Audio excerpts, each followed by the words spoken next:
দলটা আমার দেশে বিশ্বাস করে না, তার কাছে আমি ভোটটা দিয়ে দেশটা কি সর্বনাশ করবো নাকি? বিএনপি সব সময় আমার সকলের অধিকারকে রক্ষা করবে, এটাই আমার শেষ নির্বাচন। আমি আপনাদের কাছে শেষ সময় আসছি, এইবার আপনারা আমাকে আরেকবার সুযোগ দিবেন, ধানের শীষে ভোট দিয়ে আপনাদের কাজ করাচ্ছেন। আমরা দেশ থেকে স্বাধীন করেছিলাম, পাকিস্তান থেকে আলাদা হয়ে গেছিলাম। পাকিস্তান আমাদের উপরে খুব অত্যাচার করতো, যার ফলে আমরা আলাদা হয়ে গেছিলাম। আমাদের হাজার হাজার মানুষকে হত্যা করছে, এবার উমরা ভোটটা আছে, বুঝেন কিছু? তাই আবার ভোট চাচ্ছে দেশ চালাবে।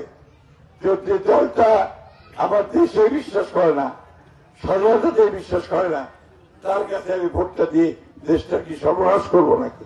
আমার নেত্রী দেশের থেকে পরিষ্কার করে বলে দিয়েছে, এই দেশে সংখ্যালঘু কেউ নাই, সবাই বাংলাদেশি নাগরিক, সবাই বাংলাদেশি নাগরিক।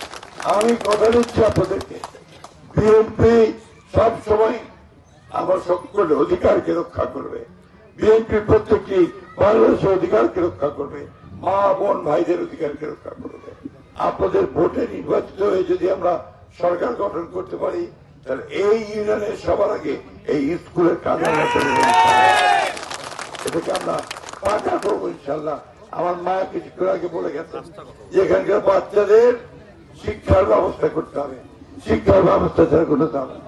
আমার নেত্রী সত্যি বেগম খালেদা জিয়া এই মেয়েদের লেখাপড়ার সুবিধার জন্য ক্লাস 12 পর্যন্ত তিনি বিনা বেতনে লেখাপড়ার সুযোগ করে দিচ্ছেন, যার ফলে আমার মেয়েরা আজকে অনেক অনেক উঁচুতে উঠে যাচ্ছে।